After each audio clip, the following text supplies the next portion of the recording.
Hi guys, इस video में हम सॉल्व करेंगे equation count of sub arrays with sum divisible by K. ठीक है, आपको एक नंबर मिला है के, आपको एक एरे मिला है, आपको सारे सब एरेज काउंट करने हैं जिनके एलिमेंट्स का सम के से डिविजिबल होता हो। ठीक है, तो ऐसा सा इक्वेशन मैं आपको करा चुका हूं। देखिए क्या करेंगे, लेट अस से यहां तक का सम लिया और उसने के से डिवाइड होने पर एक्स रिमाइंडर छोड़ दिया, और लेट अस से यहां तक का सम लिया और उसने के से डिवाइड होने पर एक्स रिमाइंडर छोड़ दिया। तो ये वाला जो एरिया है ना, ये 7 से के से डिविजिबल हो जाएगा। इन एलिमेंट्स का सम के से डिविजिबल हो जाएगा। एग्जांपल के लिए है सिर्फ, क्यों? अगर इन एलिमेंट्स का सम के से डिवाइड होने पर एक्स रिमाइंडर छोड़ता है तो S1 इज इक्वल टू के इंटू एन प्लस एक्स, और अगर इन एलिमेंट्स का सम के से डिवाइड होने पर एक्स रिमाइंडर छोड़ता है तो S2 इज इक्वल टू के इंटू एम प्लस एक्स। तो इन एलिमेंट्स का सम कितना होता है? S2 minus S1 which is के एम। दिस में इसको माइनस करो तो एक्स एक्स कट जाएगा, के कॉमन, एम माइनस एन। तो ये वाले एलिमेंट्स का सम के का मल्टीपल होगा ही होगा। ठीक है, तो इसी कंसेप्ट को यूज करते हुए हम निकालेंगे सारे सब एरेज, फिर एक स्पेशल केस देखेंगे और अपना काम बन जाएगा। तो हम सम्स लेंगे और रिमाइंडर्स को हैश मैप में डालेंगे। इनके इंडेक्स लिख लो एक बार, 0 1 2 3। देखिएगा सम इनिशियली 0 है, तो 0 सम एक बार आ चुका है, ऐड किया सम 2 हो गया, डिवाइड करके हमें यहाँ रिमाइंडर चाहिए, 2 रिमाइंडर अब एक बार आ चुका है, ऐड किया 5, रिमाइंडर 5 को 7 से डिवाइड करने पर 5 ही आया, 5 रिमाइंडर एक बार आ चुका है, 5 5 10, रिमाइंडर आया 3, थर्ड रिमाइंडर 3 रिमाइंडर पहली बार आया है, 10 + 4 14, 0 रिमाइंडर आ गया। 0 पहले भी एक बार आ चुका है और अब दूसरी बार आ रहा है, 0 की फ्रीक्वेंसी अब 2 हो जाएगी। लेकिन इसने हमें एक सब एरे दे दिया, यहां तक का सम 0 था, यहां तक का सम 0 नहीं था, यहां तक का रिमाइंडर 0 आता था, यहां तक के एलिमेंट्स का सम करने के बाद रिमाइंडर 0 आता है, तो ये एलिमेंट्स 7 से डिविजिबल होंगे इनका सम। 2 3 5 5 5 10 10 + 4 is 14। Of course it is divisible by 7। तो मैं जब ये 0 की फ्रीक्वेंसी 2 करूंगा, उससे पहले जो 0 की ओल्ड फ्रीक्वेंसी थी उतना सब एरे ऐड कर लूंगा। कितने सब एरे आ चुके हैं करते हैं आगे। 14 + 5 is 19। अब 19 ने रिमाइंडर कितना दिया? 5 सब एरे दूसरी बार आ रहा है, पहले एक बार आ चुका है, 5 का रिमाइंडर दूसरी बार आ रहा है, तो यहां तक का सम का रिमाइंडर 5 था और यहां तक के सम का रिमाइंडर भी 5 है, तो इन तीनों का सम 7 से डिविजिबल है। 5 4 9 9 5 14, ऑफ कोर्स इट इज। ठीक है, तो एक तो मैं 5 की फ्रीक्वेंसी 2 कर दूंगा यहां पर, और उससे पहले एक सब एरे ऐड कर लूंगा जितनी पिछले 5 की फ्रीक्वेंसी थी। अब आया 3, 22 हो गया सम, रिमाइंडर कितना बन गया? 7 से डिवाइड करने पर एक रिमाइंडर अभी तक नहीं आया, तो एक की फ्रीक्वेंसी 1 कर दी। अब 22 + 4 is 26, रिमाइंडर कितना आया? 7 से डिवाइड होने पर 5। अब 5 की फ्रीक्वेंसी 3 हो जाएगी, लेकिन वो 3 करने से पहले देखो जितनी उसकी ओल्ड फ्रीक्वेंसी थी ना, उतने सब एरे वो कंट्रीब्यूट करेगा। क्यों? यहां तक का सम था, रिमाइंडर था 5 और यहां तक का 5 है, तो एक सब एरे तो ये हो गया आपका। ठीक है, पहले 5 और तीसरे 5 के बीच में देख लो, 5 4 9 9 5 14, 14 3 17 और 4 21। दूसरा कौन सा हो जाएगा? ध्यान से देखिएगा, यहां तक का रिमाइंडर भी तो 5 था, एलिमेंट्स का सम का रिमाइंडर, और यहां तक वाला भी सम को अगर 7 से डिवाइड करो तो 5 रिमाइंडर दे रहा है, तो इन दोनों का सम भी 7 से डिविजिबल होगा। ठीक है, तो जितनी 5 की दूसरी पिछली फ्रीक्वेंसी थी उतने सब एरे ऐड कर लो, एक ये वाला सब एरे और एक ये वाला सब एरे, इन दोनों का सब एरे पिछले इस 5 से लेकर इस 5 के बीच में, उस 5 से लेकर इस 5 के बीच में, उनका सम के से डिविजिबल होगा। तो जितनी ओल्ड फ्रीक्वेंसी थी उतनी ऐड कर लो और फ्रीक्वेंसी को अपग्रेड कर दो, so on and so fourth. ठीक है, तो आपको जो सब एरेज मिले, पता है कौन से मिले? इस 0 0 के बीच में एक, फिर मिला आपको एक सब एरे इस 5 5 के बीच में, ये वाला, फिर इस 5 का इसके साथ भी और इसके साथ भी, तो एक मिला आपको इस 5 से इस 5 के बीच में, ये वाला, एक मिला इस 5 से इस 5 के बीच में, ये वाला, ये 4 सब एरेज। तो देखो एक बार करके देखते हैं सबको। 0 से 0 वाला 2 3 5 5 5 10 10 4 14। ठीक है, इस 5 से इस 5 के बीच वाला, ये बल्कि मैं गलत जगह दिखा रहा हूं मैं, इस 5 से इस 5 के बीच वाला, तो 5 4 9 9 5 14। ठीक है, फिर मुझे दिखाना चाहिए इस 5 से इस 5 के बीच वाला, विच इज 3 4 7, फिर इस 5 से इस 5 के बीच वाला, विच इज दिस वन, 5 4 9 9 5 14 14 3 17 17 4 21। तो ये 4 सब एरेज आ गए जिनका सम हमारा 7 से डिविजिबल है। ठीक है, एक तो सिंपल ये हो गया, क्या करना है? सम निकालो, रिमाइंडर निकालो, रिमाइंडर की फ्रीक्वेंसी बनाते जाओ। कोई पहले से वो रिमाइंडर आ चुका हो, जैसे 0 पहले से आ चुका हो, तो जितनी उसकी फ्रीक्वेंसी है उतना ऐड कर लो। अगर 0 अगर ये 5 यहाँ पर 2 बार आ चुका था, यहाँ भी था और यहाँ भी था, और अब 5 तीसरी बार आ रहा था, तो हम 2 ऐड करेंगे। 2 क्यों ऐड करेंगे? इस 5 और इस 5 के बीच में, और इस 5 और इस 5 के बीच में। ठीक है, तो ये हुआ हमारा एक चीज। अब नेगेटिव केसेस को कुछ हैंडल हमें करना पड़ेगा, उसको सीखते हैं। नेगेटिव केसेस को हम कैसे हैंडल कर सकते हैं, ठीक है। तो नेगेटिव का सीन ये होता है, कभी भी आपको नेगेटिव रिमाइंडर दिखाई दे ना, तो उसमें सीधा के ऐड कर लीजिए। क्यों के ऐड कर लीजिए, ध्यान से देखिएगा। ये माइनस में के इक्वल 7 के लिए दिखा रहा हूँ, -6 -5 -4 -3 -2 -1 0 1 2 3 4, ये कोई एरे नहीं है, ये टाइम वो है, नंबर सिस्टम की लाइन है, नंबर लाइन है। तो अगर रिमाइंडर आपका, ये देखिए, ये 7 से डिविजिबल होता है, ये 7 से डिविजिबल होता है, आगे 7 से डिविजिबल होता है, तो आपके पॉजिटिव रिमाइंडर 0 से 6 के बीच में आते हैं, ठीक है।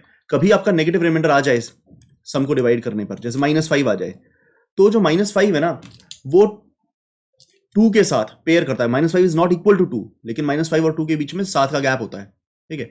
जैसे दोबारा से एक बात बोलता हूं, अगर कभी रिमाइंडर आपको पॉजिटिव ना दिखाई दे, नेगेटिव दिखाई दे, kn-y, तो आप पता है क्या कर सकते हैं, उसके अंदर +k कर लें और -k कर लें।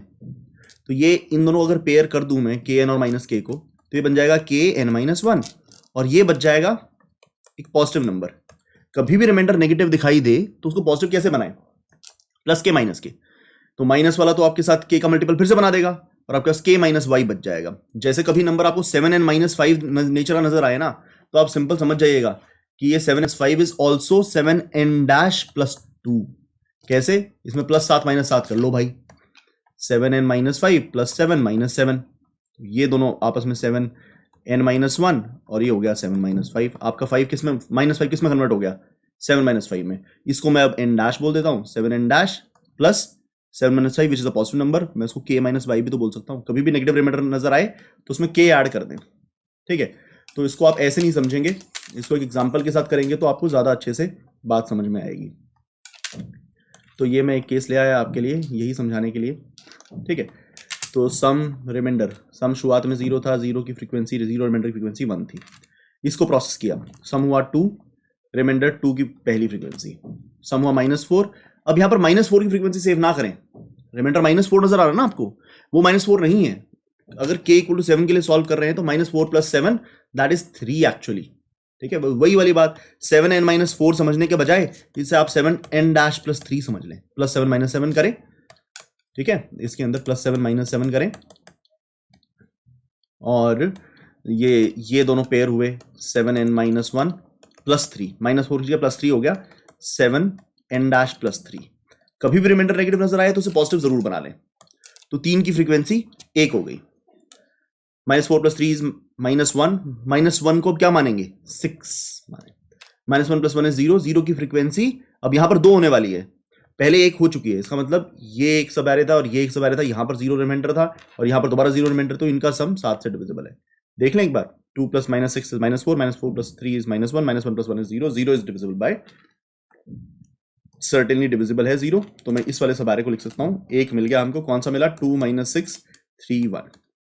आगे बढ़ते हैं, अब 0 की फ्रीक्वेंसी 2 हो गई है, 0 + 2 इज 2, 2 की फ्रीक्वेंसी 2 होने जा रही है, पहले भी 2 आ चुका है, अब 2 की फ्रीक्वेंसी 2 होने जा रही है। इसका मतलब आपको एक सबारे और मिल गया, यहां तक का सम का रिमाइंडर 2 था और यहां तक के सम का रिमाइंडर भी 2 है, तो इन एलिमेंट्स का सम भी हमारा 7 से डिविजिबल होगा। -6 + 3 is -3, -3 + 1 is -2, -2 + 2 is 0, which is entirely divisible by 7, ठीक है। तो ये मिल गया हमको, ये और ये के बीच में ये मिल गया, -6 3 1 2, -6 3 1 2। आगे बढ़ते हैं, 2 + 8 इज 10, अब 10 ने रिमाइंडर दिया 3, अब 3 की फ्रीक्वेंसी 2 होने जा रही है, एक सब एरे आपको और मिल गया। ये 3 रिमाइंडर यहां तक था और ये 3 रिमाइंडर यहां तक है, तो 3 1 2 और 8 इनका सम, 3 और 1 4, 4 2 6, 6 और 8 14, बिल्कुल 7 से डिविजिबल है। 3 रिमाइंडर यहां भी था और 3 रिमाइंडर यहां भी है, ठीक है। पर एक बार ध्यान से देखें, हमने इसको 3 बनाया था, रिमाइंडर तो -4 था, तो -4 को 3 की तरह ट्रीट किया, उसमें k ऐड करके। जब भी नेगेटिव रिमाइंडर आएगा, मैंने आपको बताया ये 7n-y, आपको kn-y दिख रहा है, तो असल में वो kn' + k-y है, ठीक है। तो मुझे इस बार ये मिल गया 3 1 2 8, एक सब एरे और मिल गया 3 1 2 8, जिसमें आपको नेगेटिव नंबर हैंडल होते हुए दिख गया, नेगेटिव रिमाइंडर का पॉजिटिव रिमाइंडर का इंपैक्ट दिख गया। 10 + 2 इज 12, 12 ने रिमाइंडर दिया 5, पहली बार आया है। 12 + 1 इज 13, 13 ने रिमाइंडर दिया 6, दूसरी बार आ रहा है। यहां तक का सम का रिमाइंडर भी 6 था और यहां तक के सम का रिमाइंडर भी 6 है, तो ये वाले एलिमेंट्स का सम 7 से डिविजिबल होगा। 2 1 3 8 11 11 2 13 13 + 1 = 14। तो एक सब आ रहा हमें और मिल गया 1 2 8 2 1। ठीक है, 4 सब आ रहे हमें मिल गए। उम्मीद करता हूं आपको समझ में आया होगा। लाइए ऐसे कोड करें। Doesn't look like too difficult. तो हमें एक आंसर रिटर्न करना है।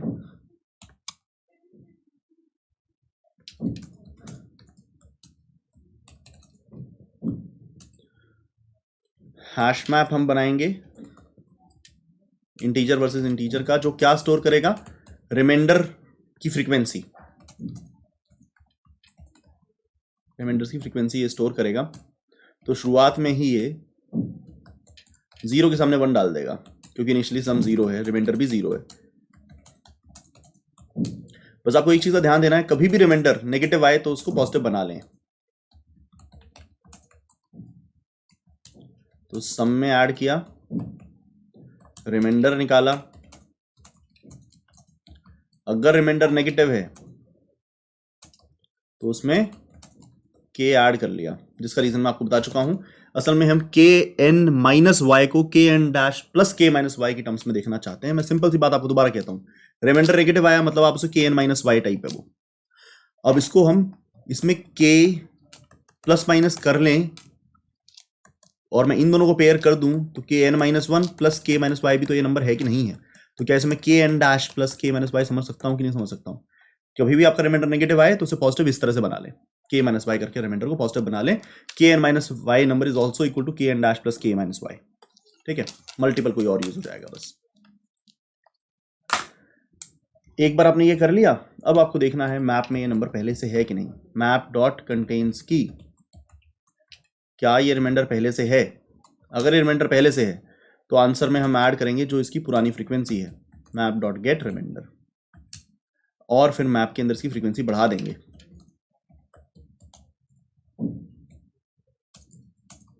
अगर ये मैप में पहले से नहीं है तो बस हम इसे पहली बार डाल देंगे, पुट रिमाइंडर की फ्रीक्वेंसी 1। ठीक है, आई थिंक आपको समझ में आया होगा। लाइए इसे रन और सबमिट करके देखें। कोई कंपाइल टाइम एरर होगी तो पता लग जाएगी, जो कि नहीं है। सबमिट करते हैं। कोई रन टाइम एरर होगी तो पता लग जाएगी।